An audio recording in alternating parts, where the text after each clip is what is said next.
We have a very action-packed day ahead of us. We will hear from the 79th Secretary of the United States Navy, John Phelan. Thank you, Mr. Secretary, for being here with us. Please give him a round of applause.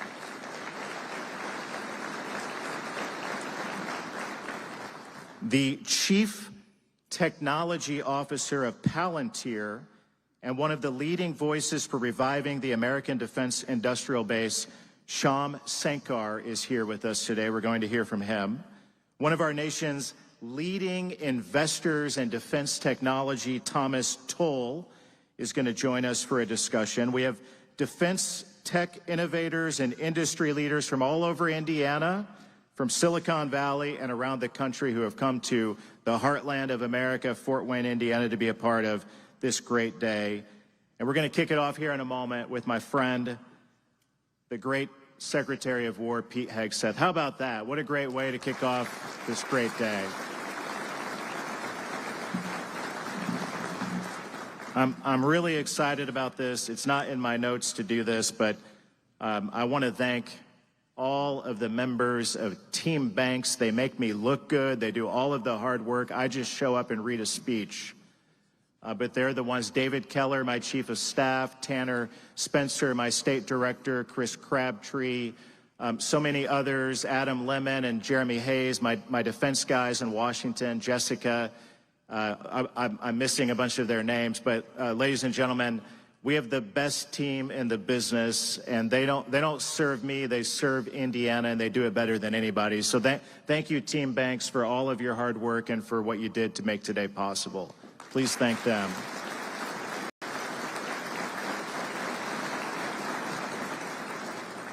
I want to be brief because I want to hear from the Secretary. And nobody ever said, I wish the Senator would have talked a little bit longer than what he did. It's never happened. President Trump is rebuilding and remaking the United States military into the world's strongest fighting force. And Secretary of War Hegseth is leading the effort daily to achieve peace through strength, I think in ways that we've never seen before.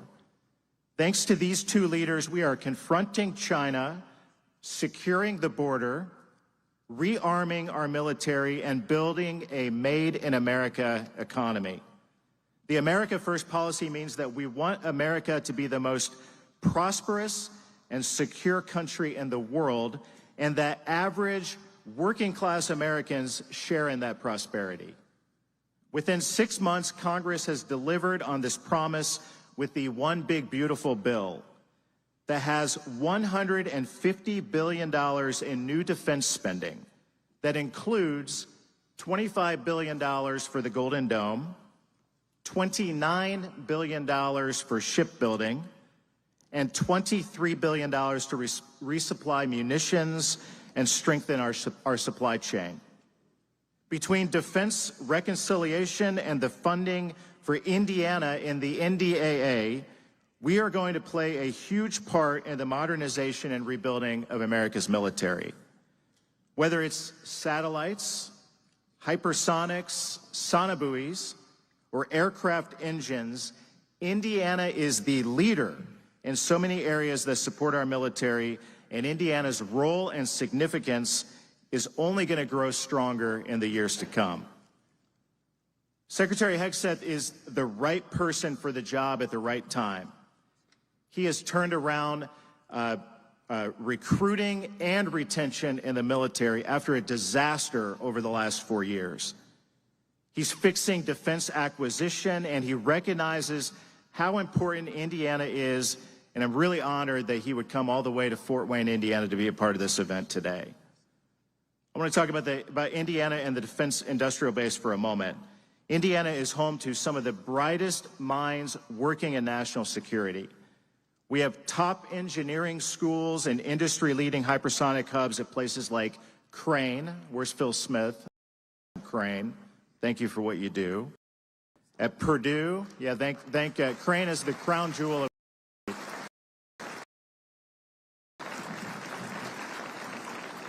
Purdue and Notre Dame are leading on this hypersonic, and I'm really proud to support the government as well. Indiana has some of the most high-quality and high-tech manufacturing jobs in is making satellites for us right here in Fort Wayne. Ultra Maritime makes most of the sonobuoys for our naval forces in the Pacific, and my hometown is down the road.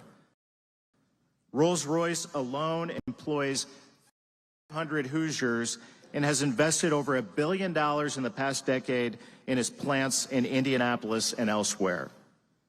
In West Lafayette, Purdue grads are launching amazing new defense startups just off campus. In Burns Harbor, workers forge the steel plates that are vital for our Navy's ships. In southern Indiana, BWXT helps make the naval nuclear reactors that go in our submarines and our aircraft carriers. And we have the best kept secret of the Navy down at Naval Surface Warfare Center, Crane. Crane has never been more important than what it is today, both for our state and for our national defense. It is the third largest Navy base in the world. And I tell people, I brag about that all the time. Indiana's a Navy state. It employs nearly 2,000 Hoosiers and has had more than a $3.5 billion economic impact on this great state. Submarine-launched weapons, hypersonics, electronic warfare, secure chips, and munitions are just some of the critical capabilities that Crane works on every day. The Westgate complex outside of Crane is growing by leaps and bounds. Just this year, Westgate broke ground on 2 large buildings for hypersonics, with several more groundbreakings soon to come. In Bloomfield, we're going to build one of the largest solid rocket motor complexes in the country, where 16 companies are currently looking at building. I think there'll be a lot more to come.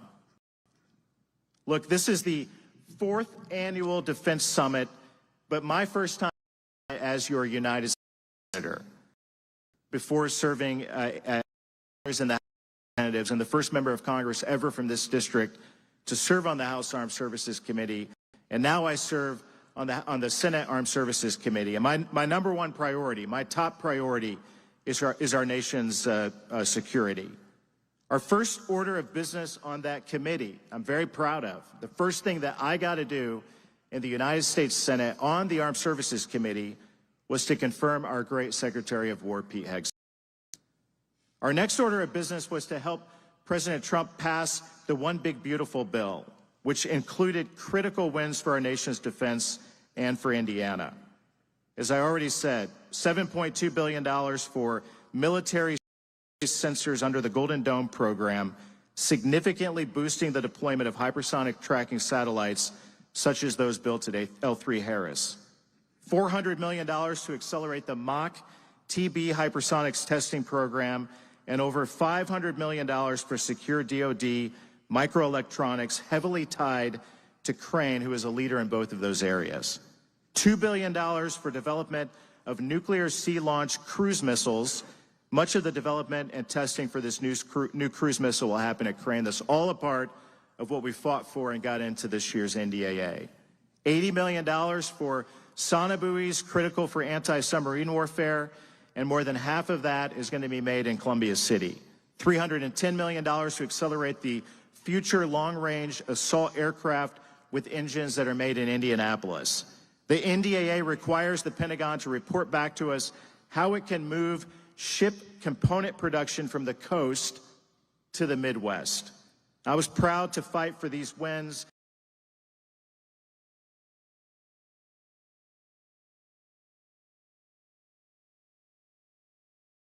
Now and into the future. I want to get to what we're all looking forward to today, and that's to our Secretary of War. Secretary of War Pete Hegseth has been the exact leader the military needed to restore the focus of lethality after 4 disastrous years under the previous administration.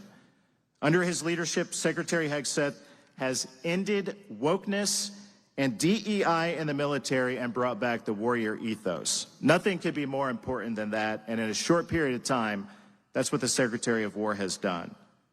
He's turned around the military's worst recruitment crisis since the creation of an all-volunteer force. It has been an astonishing success story.